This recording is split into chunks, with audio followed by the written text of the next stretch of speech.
প্রিয় দর্শক, আসসালামু আলাইকুম। খুব গুরুত্বপূর্ণ আজকের একটা সংবাদ। নির্বাচনের যে সন্দেহ ছিল, সন্দেহ অবশেষে কেটে গেল। জাতীয় নির্বাচনের রোডম্যাপ ঘোষণা।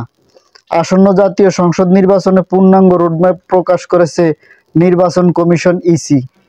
বৃহস্পতিবার 28 আগস্ট 2025 দুপুর 2:30টায় ইসির সিনিয়র সচিব আক্তার আহমেদ এই ঘোষণা দেন।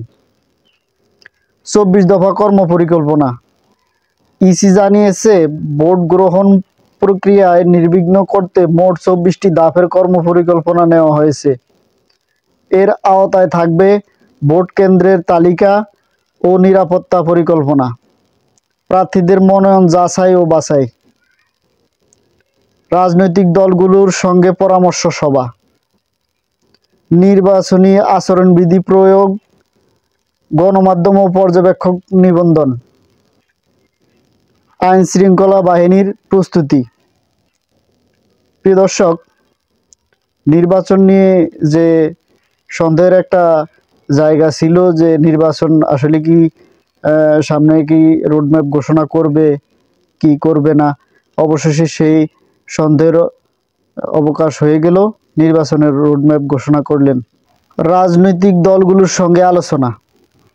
সেপ্টেম্বরের শেষ সপ্তাহ থেকে রাজনৈতিক দলগুলোর সঙ্গে ধারাবাহিক বৈঠক করবে কমিশন। আলোচনায় অংশ নেবে দেশের প্রধান দলগুলো। বৈঠকে ভোট গ্রহণের সম্ভাব্য তারিখ, ইভিএম বা ব্যালট ব্যবহারের প্রশ্ন, প্রার্থীদের প্রচারণা ও নিরাপত্তা ব্যবস্থা নিয়ে আলোচনা হবে।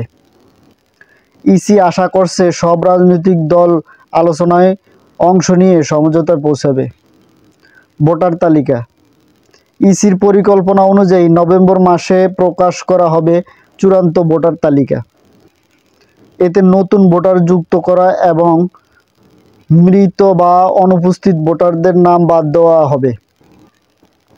নির্বাচন কমিশনের মতে এই তালিকাই হবে আসন্ন নির্বাচনের জন্য সবচেয়ে গুরুত্বপূর্ণ ভিত্তি। রাজনৈতিক প্রেক্ষাপট ও তাৎপর্য। রোড ম্যাপ ঘোষণার মধ্য দিয়ে দেশে নির্বাচনী আলোচনার গতি বেড়ে গেছে। রাজনৈতিক দলগুলো এখন থেকে তাদের প্রার্থী চূড়ান্ত করা, জোট গঠন এবং মাঠ পর্যায়ে কর্মসূচি নেওয়ার প্রস্তুতি শুরু করবে। ইসি বলছে, তারা নিরপেক্ষ, স্বচ্ছ, অংশগ্রহণমূলক নির্বাচন আয়োজন করে তারা প্রতিশ্রুতিবদ্ধ। প্রিয় দর্শক, মূল কথা হলো, আসন্ন জাতীয় সংসদ নির্বাচনকে সামনে রেখে নির্বাচন কমিশনের প্রত্যাশা হলো যাতে নির্বাচনটা উৎসবমুখর পরিবেশে হয় এবং শান্তিপূর্ণ এবং সুষ্ঠুভাবে ভোটটা গ্রহণ করতে পারে, এবং রাজনৈতিক দলগুলো সদিচ্ছায় তারা তাদের নেতাকর্মী থেকে শুরু করে ভোটারদেরকে উৎসবমুখর পরিবেশে ভোট কেন্দ্রে আনতে পারে। এবং অন্তর্বর্তী সরকারের প্রধান ডক্টর ইউনূস চাচ্ছেন যে ইতিহাসে যেন বাংলাদেশের জন্য এটি একটি সর্বোত্তম নির্বাচন হিসেবে প্রতিষ্ঠিত থাকে, সেজন্য তার প্রত্যাশা নির্বাচন নিয়ে।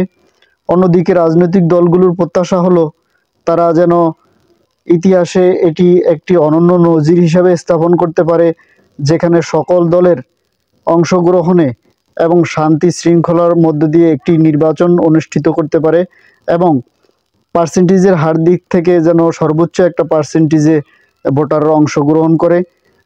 এই প্রত্যাশা সকল দলের এবং সকল রাজনৈতিক ব্যক্তিত্বের। প্রিয় দর্শক, সামনে আরও গুরুত্বপূর্ণ খবর আপনাদের সাথে শেয়ার করব। চ্যানেলটি সাবস্ক্রাইব করে রাখুন এবং কমেন্টে আপনার মতামত জানান। ধন্যবাদ। আল্লাহ হাফেজ।